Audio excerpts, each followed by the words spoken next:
서울병원 행정직에서 은퇴한 뒤 강수연 59은 부모가 남겨준 청도 시골집을 손봐 작은 민박을 시작했다. 처음엔 고요가 낯설었지만 계절의 속도가 몸에 스며들자 혼자서도 잘 살 수 있구나 하는 믿음이 생겼다. 그날 오후 현관벨 소리가 고요를 흔들었다. 문 앞에는 단정한 인상의 남자 한도윤, 50대 후반쯤으로 보였고 목소리는 낮고 차분했다. 말수가 많지 않은데도 시선과 태도에서 묘한 신뢰가 배어 있었다. 그는 방을 안내받으며 여기 오니 마음이 좀 편해지네요 라고 했다. 그 한마디는 오래 비어있던 방에 조용히 불이 켜지듯 그녀의 가슴 어딘가를 환히 비췄다. 함께한 저녁은 서먹하되 따뜻했다. 가끔 마주치는 눈빛이 오래된 지인처럼 자연스러웠고 예의는 과하지도 모자라지도 않았다. 밤이 깊어 각자 방으로 들어갔지만 수연은 복도를 오가는 물소리와 발걸음 소리를 들으며 이상하게 안심했다. 누군가 집 안에 있다는 그 단순한 기척이 오랜 공백을 메우는 듯했다. 이튿날 아침 그는 새벽에 일어나 설거지와 분리수거까지 거들고 오랜만에 편히 잤다며 깔끔히 인사하고 떠났다. 수연은 차가 먼지 길을 따라 사라지는 뒷모습을 한참 바라보다가 마음 한쪽에 사뿐한 여운이 남았음을 알아챘다. 그러나 그날 저녁 부엌의 형광등 불빛 아래 설거지를 하던 그녀는 창밖 어둠에 스치는 그림자를 보았다. 바람인가 싶었지만 마당엔 큰 나무가 없다. 불을 껐을 때 찾아드는 침묵은 더 또렷했고 커튼 사이로 내다본 밤은 너무 말끔했다. 잠은 더디 왔다. 아침에 집 둘레를 돌아보았을 때 아무 흔적도 없었지만 우편함에는 작은 쪽지 하나가 들어있었다. 따뜻했어요. 고맙습니다. 남자의 반듯한 글씨. 순간 첫 손님의 미소와 목소리가 겹쳐졌다. 그가 돌아온 걸까? 왜 밤에? 왜 몰래 질문은 연필심처럼 가늘고 길게 마음을 찔렀다. 하지만 낭만과 섬뜩함이 반씩 섞인 감정은 쉽게 기울지 않았다. 그녀는 쪽지를 서랍 깊숙이 넣었다가 하루에도 몇 번씩 꺼내 펼쳐보았다. 짧은 문장 하나가 외로움의 표면을 가만히 쓰다듬는 동안 그녀는 깨닫는다. 나이가 들수록 사람들은 말보다 기척을, 약속보다 성실한 반복을 믿게 된다는 것을, 그리고 그 믿음이 얼마나 간단히, 그러나 은밀히 시험대에 오르는지도 수연은 스스로에게 말했다. 천천히, 더 천천히 보자. 외로움이 판단을 흐릴 수 있음을 아는 사람만이 할 수 있는 다짐이었다. 그러나 우편함의 짧은 인사는 이미 집안의 공기를 조금 바꿔놓았다. 문고리를 잡는 손이 더 조심스러워지고 저녁 불을 끄는 타이밍이 반박자 늦어졌다. 그녀의 하루는 다시 누군가의 발자국 소리를 기다리며 균형점을 옮기기 시작했다. 요청된 구조불량, 톤등 작업 지침에 따름. 며칠이 지나도 수연은 우편함을 열 때마다 괜스레 가슴이 두근거렸다. 하지만 쪽지는 더 오지 않았다. 대신 한도윤이 다시 나타났다. 이번엔 여행 가방이 더 크고 머리칼은 약간 젖어 있었다. 혹시 방이 아직 비어 있나요? 그가 묻자 수연은 담담히 고개를 끄덕였지만 목소리는 미묘하게 떨렸다. 저녁 무렵 두 사람은 앞마당 평상에 앉아 국수를 나눴다. 바람이 은은하게 불어왔고 멀리서 개 짖는 소리가 이어졌다. 그는 젓가락질을 멈추고 조용히 말했다.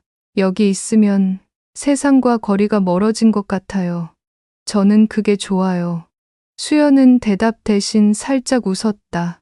오랜 세월 병원에서 사람들을 상대하느라 쌓였던 피로가 그의 한마디로 부드럽게 풀리는 듯했다. 그날 밤 잠든 줄 알았던 수연은 복도 쪽 인기척에 눈을 떴다. 발자국 소리, 아주 조심스러웠다. 문틈 사이로 새어 나오는 불빛이 잠시 흔들렸다. 놀라 심장이 쿵쿵 뛰었지만 곧 멎었다. 부엌 쪽에서 컵이 부딪히는 소리가 났고 다시 조용해졌다. 이튿날 아침 싱크대 위에는 따뜻한 보리차 한 주 전자가 올려져 있었다. 밤에 주무시다 깨셨죠? 제가 물을 찾다가 죄송합니다. 그가 먼저 말하자 수연은 멍하니 그를 바라보다가 고개를 저었다. 아니에요. 오히려 고마워요. 그렇게 말했지만 마음 한편에는 섬세한 불안이 남았다. 그의 친절이 위로로 느껴지는 동시에 왜인지 모르게 지나치게 깊숙이 들어와 있는 것 같았다. 낮에는 함께 장을 보러 읍내에 갔다. 장터 사람들은 두 사람을 오래된 부부처럼 바라봤고 그 시선의 수연은 묘한 안도와 쑥스러움을 동시에 느꼈다. 집으로 돌아오는 길에 도유는 불쑥 물었다. 혹시 오래 여기 계실 겁니까? 짧은 질문이었지만 마치 두 사람의 시간 전체를 가늠하려는 듯했다. 수연은 대답하지 못했다. 대신 창밖 논두렁에 핀 코스모스를 바라봤다. 가을빛에 흔들리는 꽃잎처럼 그녀의 마음도 알 수 없는 방향으로 기울고 있었다. 며칠간 도유는 민박에 머물며 집안일을 자연스럽게 도왔다. 장작을 패고 고장난 대문 경첩을 고쳐주고 마당에 남은 여름 잡초를 뽑았다. 손님인데 왜 이렇게까지? 라며 수연이 머뭇거리면 그는 그저 웃으며 제가 편하려고 하는 겁니다. 라고 답했다. 말은 짧았지만 행동은 성실했다. 저녁 무렵 부엌 창밖에 노을이 물들 때마다 두 사람은 함께 식탁에 앉았다. 따뜻한 국물 냄새 사이로 오가는 대화는 길지 않았지만 이상하게도 허전하지 않았다. 수연은 문득 깨달았다. 젊을 때는 긴 대화가 마음을 채웠다면 이제는 옆에 앉아있는 기척 하나가 더 큰 위로가 된다는 것을. 그러나 평온 속에도 묘한 그림자가 드리웠다. 어느 날 밤 수연이 마루에 나갔을 때 마당 끝에서 도윤이 전화를 하는 모습이 보였다. 목소리는 낮았으나 긴장된 어조였다. 여기 아직은 괜찮아. 조용히 지낼 수 있어. 순간 수연의 가슴이 싸늘해졌다. 그 말은 누구에게 무슨 뜻으로 전한 걸까? 그녀는 일부러 아무 말도 묻지 않았다. 다만 방으로 돌아와 서랍 속 쪽지를 다시 펼쳐 보았다. 따뜻했어요. 고맙습니다. 그 짧은 문장이 과연 단순한 감사였을까? 아니면 더 깊은 신호였을까? 다음 날 도유는 평소보다 말수가 줄었다. 대신 집 주변을 오래 둘러보며 마치 무언가를 확인하는 듯했다. 여기는 정말 사람들 발길이 드물군요. 그가 낮게 중얼거렸을 때 수연은 이상한 긴장감과 동시에 알 수 없는 안도를 느꼈다. 이 고요한 집, 외로움이 잠식하던 공간에 이제는 두 사람의 기척이 겹쳐 있었기 때문이다. 밤이 되어 불을 끄고 누웠을 때 창문 너머로 풀벌레 소리가 들려왔다. 그러나 그 소리 뒤에 마치 또 다른 발자국이 겹쳐 들리는 듯해 그녀는 눈을 감지 못했다. 심장은 불안과 기대 사이에서 길을 잃은 듯 오래도록 조용히 흔들렸다. 다음 날 아침 수연은 마당에 나와 고추대를 정리하다가 이상한 흔적을 발견했다. 흙 위에 신발 자국이 선명했는데 도윤의 것도 자신의 것도 아닌 듯했다. 발걸음은 담장 가까이서 시작해 우편함 쪽으로 이어졌다가 사라졌다. 순간 그녀의 등골이 오싹해졌다. 밤에 누가 다녀간 것 같아요. 수연이 조심스레 말했을 때 도윤은 잠시 굳은 표정을 지었다가 이내 미소로 덮었다. 시골이니까 지나가는 사람일 수도 있죠. 괜찮습니다. 하지만 그의 목소리엔 묘한 단호함이 섞여 있었다. 그날 저녁 두 사람은 마루에 앉아 호롱불 같은 전등 아래서 차를 마셨다. 수연이 용기를 내물었다. 도윤 씨는 왜 여기 오신 거예요? 그냥 쉬러 온 건 아닌 것 같아요. 잠시 침묵하던 그는 차잔을 내려놓고 말했다. 서울에서 오래 지쳤습니다. 누군가와 말을 많이 하지 않아도 숨쉬듯 지낼 수 있는 곳이 필요했어요. 그 대답은 솔직했지만 어딘가 비밀을 남겨둔 듯 했다. 수연은 더 묻지 않았다. 다만 그의 손등 위에 비친 노란 불빛을 오래 바라봤다. 그 순간 외로움이란 것이 누군가의 고백보다 더 큰 침묵 속에서 위로받을 수 있다는 사실을 실감했다. 밤이 깊어지자 도유는 부엌에 촛불을 켜두고 방으로 들어갔다. 그런데 한밤중 수연은 창밖에서 이상한 기척을 또 느꼈다. 바람이라고 하기엔 너무 무겁고 짐승이라고 하기엔 지나치게 질서 정연한 발소리였다. 커튼을 살짝 젖히자 어둠 속에서 누군가 담장 너머를 훑어보는 듯한 그림자가 스쳤다. 그녀는 급히 불을 켜지 않았다. 대신 가만히 눈을 감고 숨을 골랐다. 그리고 속으로 중얼거렸다. 나는 이제 혼자가 아니다. 설령 불안이 찾아와도. 그러나 가슴 깊숙이선 또 다른 질문이 솟아올랐다. 정말 혼자가 아닌 걸까? 아니면 내가 모르는 또 다른 그림자 속에서 길을 잃고 있는 걸까? 제거. 그 불안과 위로가 엉켜있는 밤은 새벽 닭이 울 때까지 그녀를 잠들지 못하게 했다. 새벽녘, 수연은 결국 마당에 나갔다. 새벽 안개가 열게 깔려 있었고 흙냄새가 차갑게 감돌았다. 우편함을 열어보니 또다시 쪽지 한 장이 들어 있었다. 잘 지내고 계시죠? 늘 평안하시길 바랍니다. 글씨체는 분명 도윤의 것이 아니었다. 조금 급하게 삐뚤게 적힌 글씨였다. 수연은 한동안 서서 종이를 바라보다가 조심스레 주머니에 넣었다. 아침 식탁에서 그는 여느 때처럼 차분했다. 그러나 수연은 무심히 물었다. 혹시 어젯밤에 밖에 나가셨나요? 도윤은 잠시 눈빛을 멈추더니 고개를 저었다. 아니요. 방에만 있었습니다. 짧은 부정이었지만 어딘가 망설임이 스쳤다. 수연은 더 묻지 않았다. 대신 밥숟가락을 들며 아무렇지 않은 듯 웃었지만 마음속은 파문처럼 흔들렸다. 그날 오후 도윤은 읍내에 잠시 다녀온다고 했다. 집에 혼자 남은 수연은 이상하게 긴장이 가시지 않았다. 창문마다 커튼을 치고 대문을 여러 번 확인했다. 고요가 다시 깊어질수록 쪽지에 글씨가 자꾸 떠올랐다. 도대체 누가 왜 남긴 것일까? 해질 무렵 마당에서 바람이 지나가듯 그림자가 스쳤다. 순간 수연은 본능적으로 외쳤다. 거기 누구세요? 그러나 대답은 없었다. 대신 담장 너머로 발자국 소리가 서둘러 멀어져 갔다. 그때 마침 도윤이 돌아왔다. 그는 그녀의 얼굴을 보고 놀란 듯 물었다. 무슨 일이 있었습니까? 수연은 잠시 망설이다가 쪽지를 꺼내 그의 앞에 놓았다. 도윤은 그것을 들여다보다가 눈빛이 미묘하게 어두워졌다.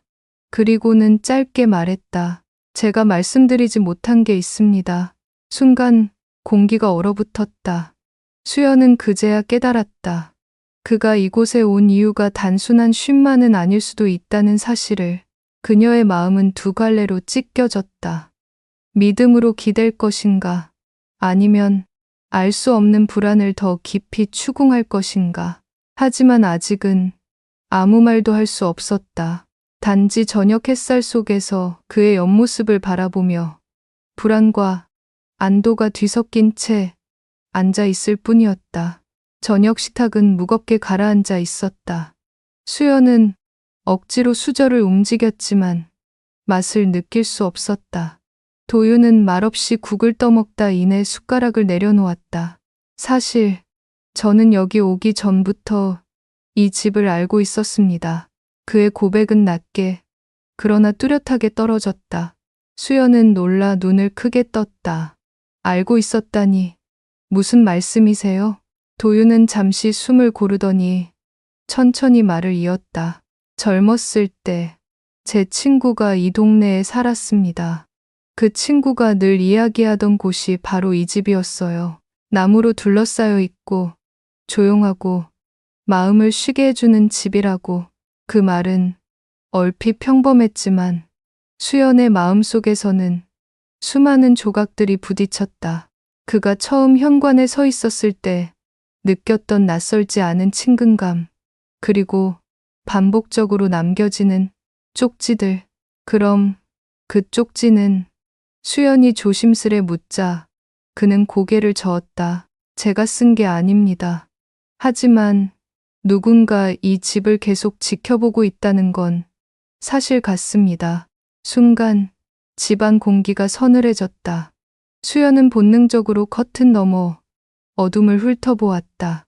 어딘가에서 낯선 눈길이 그녀를 지켜보는 듯한 착각이 들었다. 도윤은 담담히 말을 이었다. 제가 이곳에 온 건 우연이 아니라는 겁니다.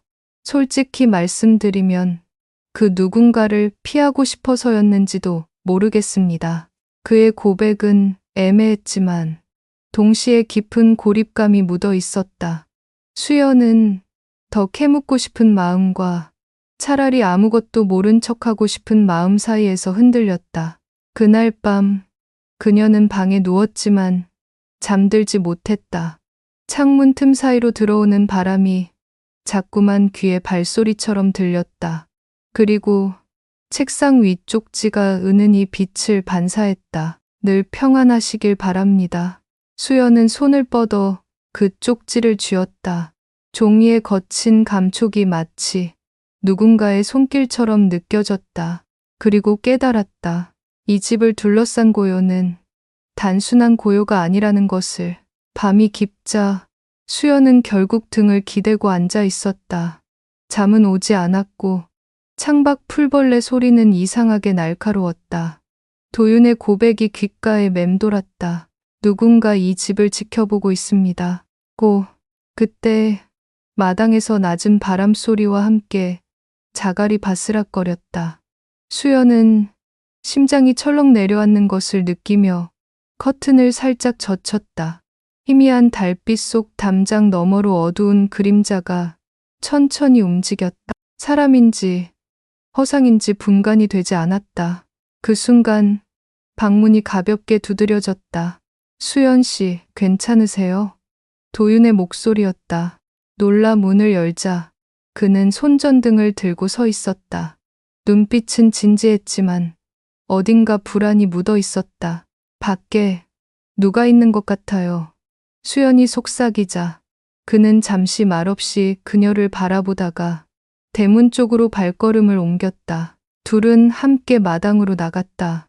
손전등 불빛이 어둠을 가르자 흔적은 이미 사라진 뒤였다. 대신 흙바닥엔 또렷한 발자국이 찍혀 있었다. 어른 남자의 것이 분명했다. 보셨죠? 수연이 떨리는 목소리로 말했다. 도윤은 잠시 발자국을 내려다보다가 낮게 대답했다. 이 집을 아는 사람입니다. 분명히. 수연은 숨이 막히는 듯한 느낌을 받았다. 아는 사람, 그 말은 왜 이렇게 섬뜩하게 들릴까? 밤이 깊어갈수록 두 사람 사이에 흐르는 긴장은 더욱 짙어졌다. 불빛 하나에 의지한 채 그들은 마당 끝에서 오래도록 서 있었다. 그리고 수연은 그 순간 깨달았다. 이 집이 그녀의 안식처였던 시간은 끝났다는 것을. 이제부터는 고요 속에 숨어 있던 진짜 주인이 모습을 드러내려 하고 있다는 것을. 그날 이후 수연은 집안의 사소한 소리에도 신경이 곤두섰다. 문이 삐걱이는 소리, 바람에 흔들리는 처마, 심지어는 장독대에 떨어지는 빗방울 소리까지도 누군가의 발자국처럼 들렸다. 도윤은 낮 동안에도 마당을 돌며 살폈다. 흔적이 또 있습니다. 담장을 따라 자주 드나든 것 같아요. 그는 담담히 말했지만 눈빛은 예민하게 번뜩였다. 저녁 식사 자리에서 수연이 조심스레 물었다. 도윤 씨, 그 누군가가 누구인지 아시는 거죠? 그는 숟가락을 내려놓고 잠시 침묵했다. 그리고 낮게 대답했다. 옛 친구일 겁니다. 이 집과도 저와도 연관이 있는 사람. 수연의 등골이 서늘해졌다. 그럼 왜 여기에? 저도 잘 모르겠습니다. 다만 그 사람은 이 집을 결코 잊지 못했을 겁니다. 말끝이 흐려지자 방 안 공기가 무겁게 가라앉았다. 불빛조차 흔들리는 듯 보였다. 그날 밤 수연은 창가에 앉아 담장을 바라보다가 깜짝 놀랐다. 어둠 속에서 누군가의 시선이 확실히 느껴졌다. 실루엣은 흐릿했지만 분명 사람의 형체였다. 순간 그녀의 목구멍에서 비명이 튀어나올 뻔했지만 대신 손으로 입을 틀어막았다. 잠시 후 그림자는 서서히 사라졌다. 남은 것은 흔들리는 밤 공기뿐이었다. 그녀는 두려움과 동시에 알 수 없는 호기심에 휩싸였다. 왜 이 집이지? 왜 우리 둘을 둘러싸고 맴도는 거지? 그러다 책상 위에 놓인 첫 번째 쪽지가 눈에 들어왔다. 따뜻했어요. 고맙습니다. 짧은 문장이 이제는 위로가 아니라 섬뜩한 암호처럼 보였다. 수연은 그제야 깨달았다. 자신이 이미 누군가의 기억 속에서 지워지지 않는 자리에 발을 들여놓았다는 것을. 아침 햇살이 들자 마당은 평온해 보였지만 수연의 마음은 무겁게 가라앉아 있었다. 밤사이 담장 너머 그림자가 남긴 발자국은 새벽이 되자 희미해졌지만 그 흔적이 사라졌다고 해서 불안이 지워진 건 아니었다. 도윤은 마당을 한참 둘러보다가 마치 결심한 듯 말했다. 이제는 말씀드려야겠군요. 사실 그 사람은 제 친구였습니다. 아주 오래전 이 집에 머물렀던 적이 있죠. 수연은 놀라 그를 바라보았다. 머물렀다고요? 도윤은 고개를 끄덕였다. 군 시절 휴가 때였나. 그는 늘 이 집 얘기를 했습니다. 편안했다. 다시 돌아가고 싶다. 하지만 결국 여기서 떠나지 못했죠. 그의 눈빛에 묘한 그림자가 드리워졌다. 수연은 묻지 않아도 알 수 있었다. 그 친구가 단순히 머물렀다기보다 이 집에 자신의 일부를 두고 갔음을. 그럼 지금도 그 사람이. 수연의 목소리는 떨렸다. 도윤은 잠시 대답을 피하다가 낮게 속삭였다. 아마도 아직 이 집을 떠나지 못했을 겁니다. 그 말에 공기가 한순간 서늘해졌다. 창밖에서 닭이 우는 소리가 들렸지만 오히려 더 섬뜩하게 들렸다. 수연은 책상 서랍에서 쪽지들을 꺼내 그의 앞에 놓았다. 이 글씨, 당신 친구의 겁니까? 도윤은 오래도록 쪽지를 바라보다가 고개를 끄덕이지도 부정하지도 않았다. 그저 미묘하게 굳은 표정을 지을 뿐이었다. 그 순간 수연은 깨달았다. 이 집의 고요 속에는 단순히 두 사람만이 있는 것이 아니라는 것을. 누군가 혹은 무언가가 여전히 담장 너머에서 그녀의 일상과 마음을 조용히 흔들고 있다는 것을. 그리고 그것은 단순한 두려움이 아니라 아직 풀리지 않은 과거의 빛처럼 그녀 앞에 다가오고 있었다. 그날 밤 수연은 불을 모두 끄고 일부러 창가에 앉아 있었다. 더 이상 도망치듯 커튼을 치고 숨어 있지 않기로 했다. 어둠을 똑바로 마주하고 싶었다. 한참을 기다리자 달빛의 희미한 그림자가 다시 담장 너머로 드러났다. 이번에는 분명히 사람이었다. 가만히 서서 집 안을 오래 지켜보고 있었다. 수연은 온몸이 굳어들었지만 마음 한구석에선 묘하게 분노와 용기가 동시에 치밀어 올랐다. 갑자기 창문을 열어젖히며 외쳤다. 누구예요? 왜 이 집을 맴도는 겁니까? 그림자는 움찔했지만 달아나지 않았다. 대신 낮고 쉰 목소리가 바람을 타고 흘러들었다. 여기는 원래 내 자리였어. 순간 등골을 타고 한기가 흘렀다. 그러나 곧 도윤이 방에서 뛰쳐나왔다. 손전등을 든 그의 얼굴은 굳어 있었다. 그만하세요. 이 집은 이제 수연 씨의 집입니다. 고시, 그림자는 한동안 가만히 서 있다가 이내 서둘러 어둠 속으로 사라졌다. 남은 건 발자국과 차가운 공기뿐이었다. 수연은 무릎이 풀려 주저앉았고 도윤이 다가와 그녀를 부축했다. 그의 손길은 단단했지만 그 안에서도 떨림이 전해졌다. 이제 아시겠죠? 그는 낮게 말했다. 제가 왜 이 집을 알고 있었는지, 왜 여기로 온 건지. 그 사람은 아직 떠나지 못했습니다. 어쩌면 평생 이 집을 맴돌 겁니다. 수연의 가슴은 두려움과 이해가 뒤섞여 뜨겁게 뛰었다. 그녀는 차갑게 식은 밤 공기를 마시며 스스로에게 속삭였다. 혼자가 아니라는 건 때로는 위로가 아니라 또 다른 짐일 수도 있구나. 그리고 그 순간 그녀는 알았다. 이 집에서의 삶은 이제 더 이상 단순한 고요가 아니라는 것을.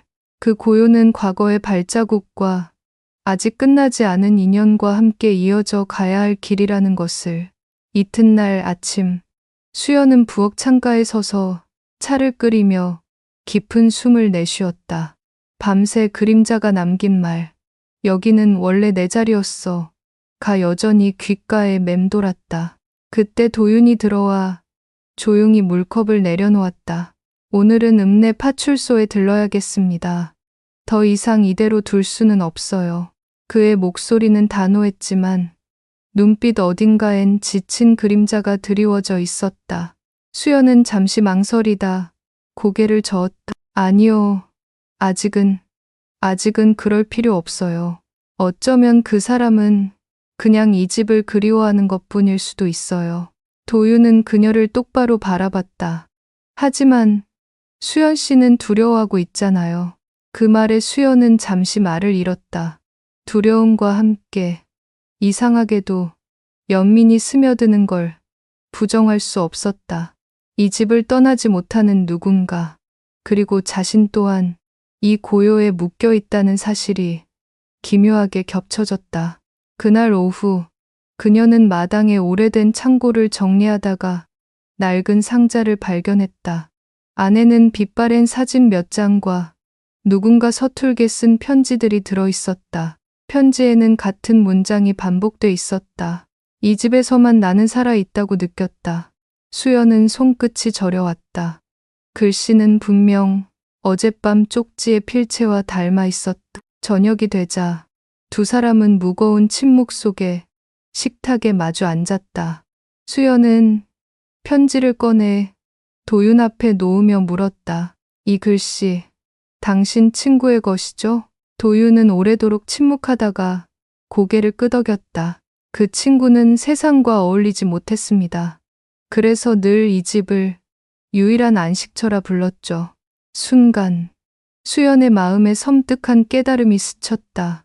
그렇다면 지금 이 집을 지키려는 것도 단순한 집착이 아니라 삶과 죽음을 잇는 마지막 끈일지도 모른다. 창밖에 해가 기울고 어둠이 스며들었다. 그 속에서 수연은 스스로에게 속삭였다. 나는 이제 선택해야 해. 이 집을 지키며 과거의 그림자와 함께 살 것인지, 아니면 다시 떠나야 할 것인지. 그리고 답을 찾지 못한 채 또 한 번 긴 밤을 맞이했다. 밤은 다시 길었다. 수연은 방 안에서 등을 곧게 세우고 앉아 있었다. 창밖의 어둠은 고요했지만 그 고요가 오히려 더 날카로웠다. 책상 위에는 여전히 편지와 쪽지가 놓여 있었고 그녀는 몇 번이나 그것들을 접었다 펼치기를 반복했다. 한밤중 현관 쪽에서 작은 소리가 났다. 마치 문고리를 살짝 건드리는 듯한 소리. 수연의 심장은 단숨에 쿵 내려앉았다. 그녀는 용기를 내어 복도로 나섰다. 마루 끝에는 어렴풋이 빛이 번져 있었다. 그 순간 도윤이 이미 거기 서 있었다. 손전등을 든 그의 얼굴은 굳어 있었고 시선은 현관으로 향해 있었다. 문틈 사이로 바람이 스며들며 미묘하게 흔들리는 기척이 전해졌다. 열지 마세요. 도윤이 낮게 말했다. 그러나 수연은 알 수 없는 충동에 사로잡혀 문고리에 손을 뻗었다. 마치 그 너머에 답이 있는 듯했다. 문을 살짝 열자 차가운 새벽 공기와 함께 낯선 종이 냄새가 풍겼다. 우편함 속에는 또 다른 쪽지가 들어 있었다. 여전히 당신은 여기에 있군요. 그래서 나도 떠날 수가 없습니다. 수연의 손끝이 떨렸다. 이번 글씨는 분명 과거 편지와 같은 필체였다. 도윤은 종이를 가져가 단호하게 접었다. 이제 확실해졌군요. 그는 아직 이 집에 매달려 있습니다. 하지만 수연 씨, 이건 단순한 그리움이 아니라 집착입니다. 위험할 수 있습니다. 그의 말은 옳았지만 수연의 마음은 복잡하게 흔들렸다. 떠나야 한다는 이성의 목소리와 이 집을 지켜야 한다는 감정이 뒤엉켰다. 그녀는 문득 깨달았다. 혼자 남겨졌을 때보다 누군가 함께 있음에도 불구하고 더 큰 두려움이 찾아올 수 있다는 것을. 그리고 속으로 속삭였다. 내가 지키는 건 집일까? 아니면 내 안의 고독일까? 밤은 여전히 끝나지 않은 질문만 남긴 채 서서히 새벽으로 밀려가고 있었다. 새벽빛이 스며들 무렵 수연은 결국 잠을 이루지 못한 채 마당에 섰다. 안개가 희미하게 깔린 가운데 나무 그림자들이 길게 늘어져 있었다. 손에 쥔 쪽지가 아직도 따뜻한 체온을 머금은 듯 느껴졌다. 뒤에서 발소리가 다가왔다. 도윤이었다. 그는 잠시 말없이 그녀 옆에 섰다가 낮게 입을 열었다. 이제 결정을 내려야 합니다. 수연 씨, 이 집을 계속 지킬 건가요? 아니면 수연은 대답 대신 눈길을 담장 너머로 던졌다. 마치 그곳에서 그림자가 다시 나타날까 기다리는 듯. 그러나 담장 너머는 고요했고 단지 새벽새의 울음소리만이 공간을 메웠다. 저도 두렵습니다. 도윤의 목소리가 떨렸다. 하지만 이상하게도 그 두려움 속에 익숙한 온기가 있습니다. 그 사람이 남긴 흔적이든 우리가 만들어낸 기척이든 이 집이 혼자 두려움을 감당하지 않게 하고 있는 겁니다. 수연은 그제야 그를 바라보았다. 오랫동안 지켜본 듯한 눈빛. 그러나 여전히 깊은 비밀을 감춘 눈빛이었다. 도윤 씨. 그녀는 조심스레 입을 열었다. 혹시 그 친구가 떠나지 못한 이유 알고 계신 거죠? 도윤은 고개를 떨구었다. 그리고 길게 숨을 내쉰 뒤 말했다. 그는 이 집에서 마지막을 맞이했습니다. 아무도 모르게. 그래서 여전히 여기를 떠나지 못하는 겁니다. 수연은 숨이 막히는 듯한 충격에 눈을 감았다. 이제 모든 퍼즐이 맞춰지는 듯했다. 반복된 쪽지, 그림자, 그리고 이 집을 감도는 알 수 없는 공기. 그녀는 천천히 눈을 떴다. 그렇다면 이 집은 나 혼자의 집이 아니군요. 당신 친구의 것이기도 했던, 그리고 여전히 그가 머무는 집. 도윤은 아무 말도 하지 않았다. 대신 수연의 손에 남겨진 쪽지를 바라보았다. 그 순간 수연은 깨달았다. 집을 지킨다는 건 벽과 지붕만의 문제가 아니라 그 안에 스며든 기억과 영혼까지 함께 끌어안는 일이라는 것을. 그리고 마음속에서 속삭였다. 나는 이제 혼자가 아니야. 두려움 속에서도 이 집은 나와. 그리고 그와 함께 숨쉬고 있구나. 그날 오후 수연은 집 안 구석구석을 정리하기 시작했다. 오래된 서랍과 창고, 다락방까지. 마치 이 집에 스며든 낯선 숨결과 정면으로 마주하려는 듯. 다락방 한켠에서 그녀는 작은 나무 상자를 발견했다. 자물쇠는 녹슬어 손쉽게 열렸고 안에는 사진 몇 장과 오래된 수첩이 들어 있었다. 수첩 첫 장엔 삐뚤삐뚤한 글씨로 적혀 있었다. 여기서만 나는 살아 있었다. 숨이 막히는 듯한 충격에 수연은 무릎을 꿇고 앉았다. 페이지마다 짧은 문장들이 반복돼 있었다. 돌아오고 싶다. 여기가 나의 전부다. 뒤에서 다가온 도윤이 수첩을 집어들었다. 그는 오랫동안 그것을 바라보다가 낮게 말했다. 맞습니다. 그의 기록입니다. 마지막까지 이 집을 떠나지 못했죠. 그래서 아직도 머물러 있는 겁니다. 수연은 손끝이 떨렸다. 두려움만이 아니라 알 수 없는 연민이 함께 밀려왔다. 살아서도 이 집을 떠나지 못했던 사람, 죽어서조차 그림자로 남은 사람. 저녁이 되자 마당에는 노을이 붉게 번졌다. 수연은 마루에 앉아 속으로 되뇌었다. 이 집은 단순히 내게 남겨진 유산이 아니었구나. 누군가의 그리움과 고통이 켜켜이 쌓인 자리였구나. 도윤이 옆에 앉아 조용히 말을 이었다. 수연 씨, 이 집을 떠날 수도 있습니다. 하지만 남는다면 더는 혼자가 아닐 겁니다. 과거와 함께 살아야 하니까요.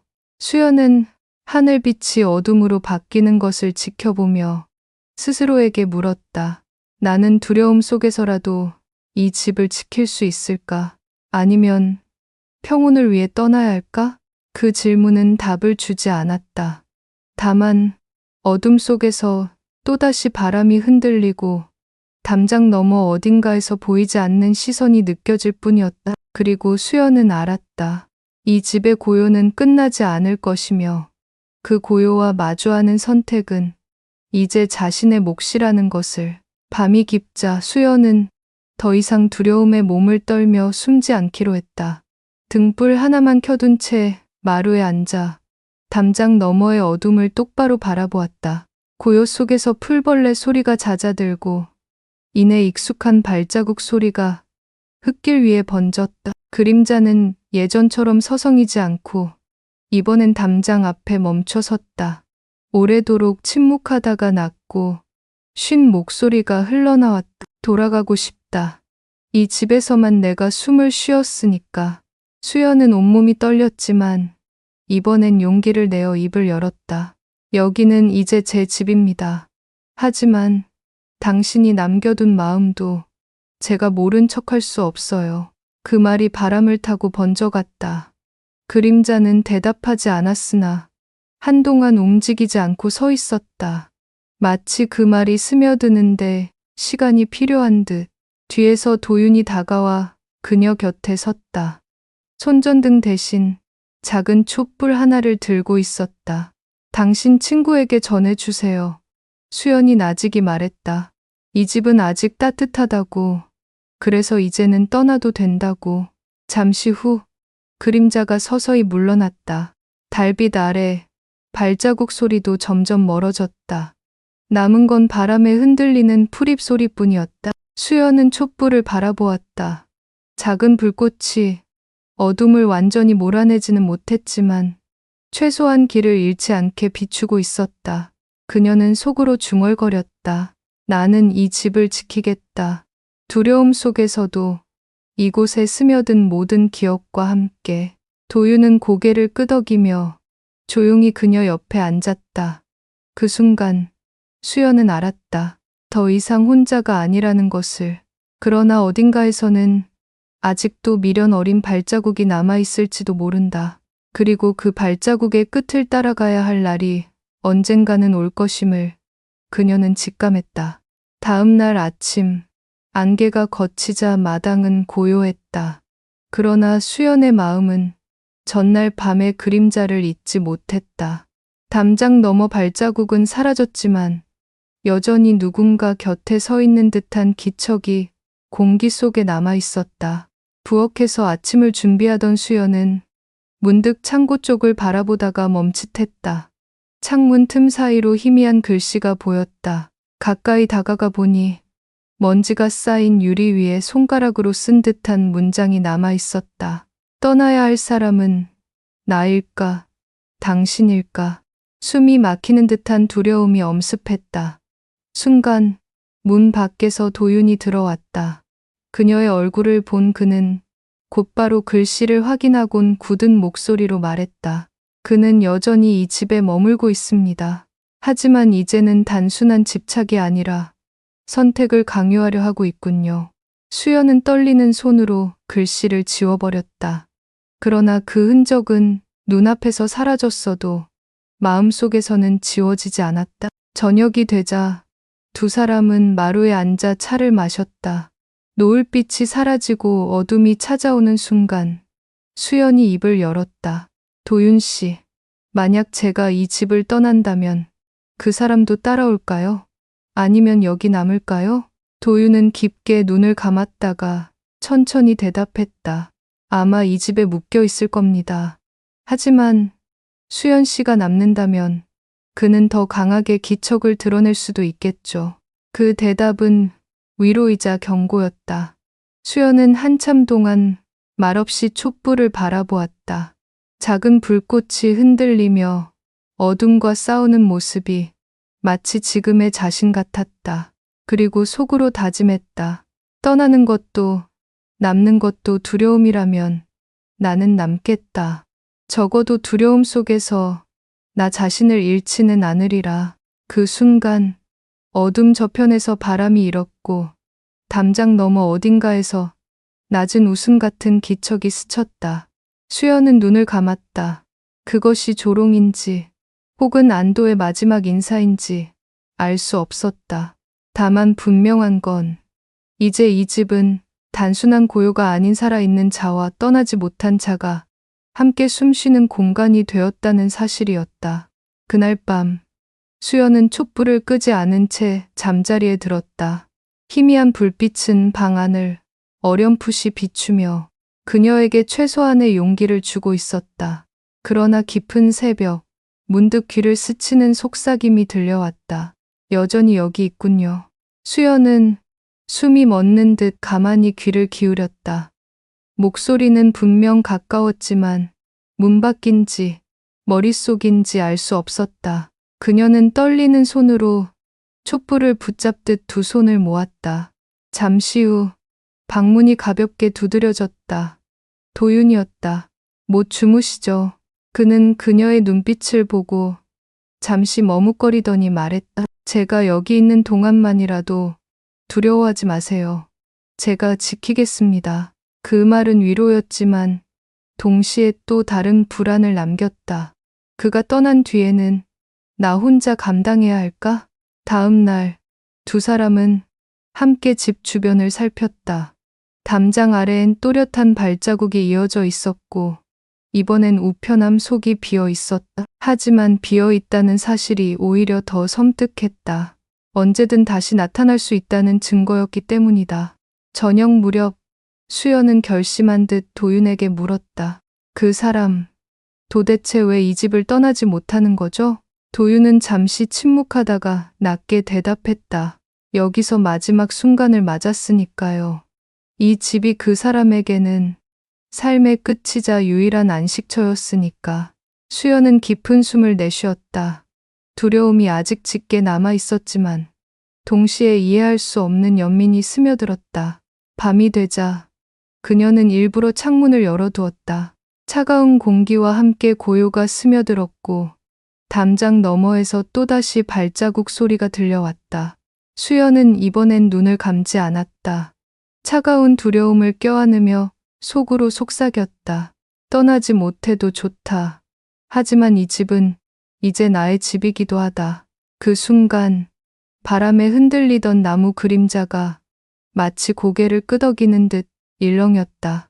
새벽녘 수연은 창가에 앉아 아직 거치지 않은 안개를 바라보았다.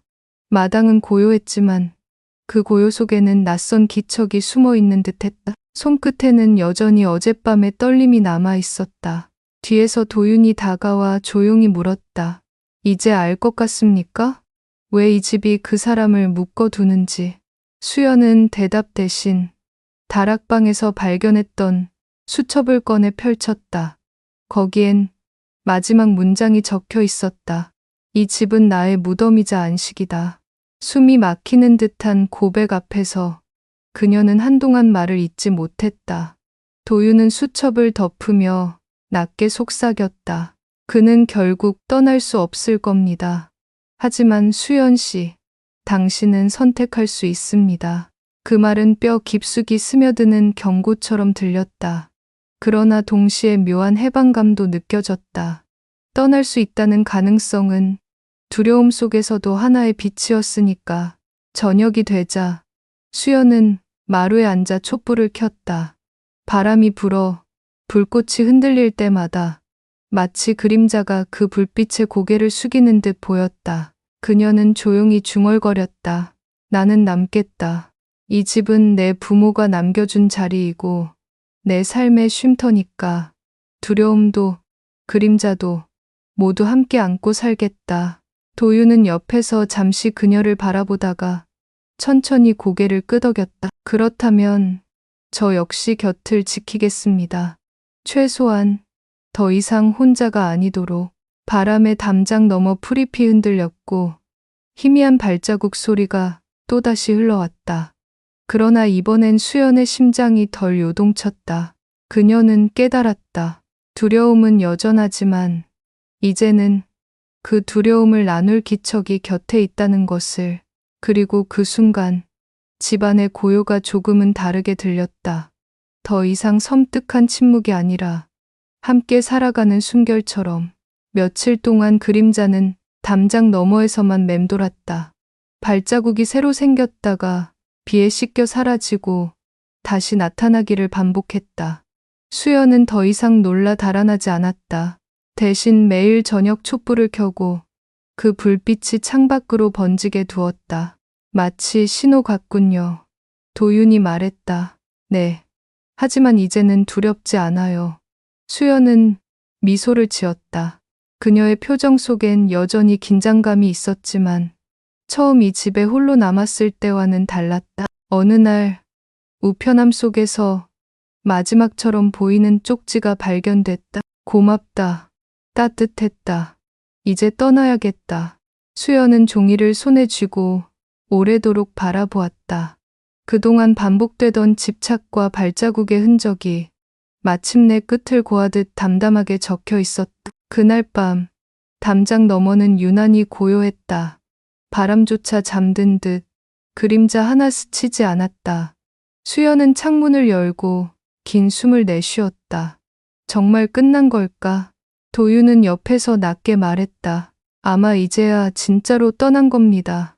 이 집에서 마지막 인사를 남기고. 수연은 천천히 고개를 끄덕였다. 마음속 깊은 곳에서 알 수 없는 해방감과 허전함이 동시에 밀려왔다. 고요가 다시 돌아왔지만 그 고요는 이전과 같지 않았다. 이제는 누군가의 흔적을 품은 채 더 깊고 무거운 의미로 다가왔다. 그녀는 스스로에게 속삭였다. 이제 정말 혼자가 아니야. 설령 그림자가 떠났더라도 그 기척은 내 안에 남아있으니까. 그리고 촛불을 꺼뜨렸다. 어둠은 방 안을 가득 메웠지만 수연의 눈빛은 더 이상 흔들리지 않았다.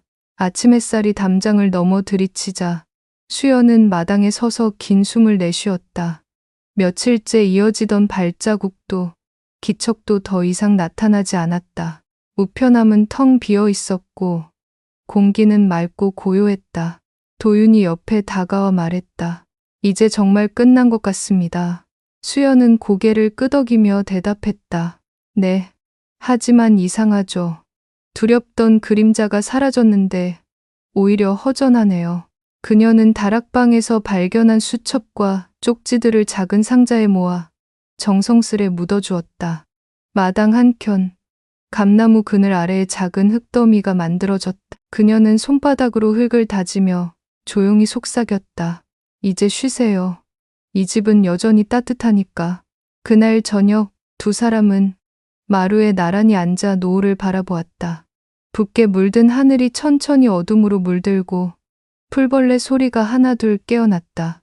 처음 이 집에 왔을 때 저는 단순히 쉬고 싶었을 뿐이었어요. 도윤이 고백했다. 하지만 지금은 알겠습니다. 저 역시 여기에 묶여있던 사람이었다는 걸. 그 친구와 다르지 않게. 수연은 그의 말을 조용히 받아들이며 눈길을 담장 너머로 던졌다.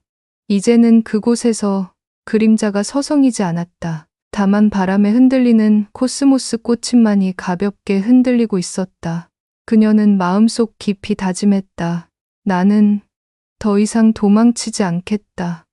이 집에서, 이 고요 속에서 남겨진 것들과 함께 살아가겠다. 밤이 되어 촛불을 켰을 때 불꽃은 여전히 작고 흔들렸지만 예전처럼 두렵지 않았다. 오히려 그 불빛은 새로운 시작의 신호처럼 따스했다. 그리고 수연은 알았다. 이제 이 집은 과거의 그림자와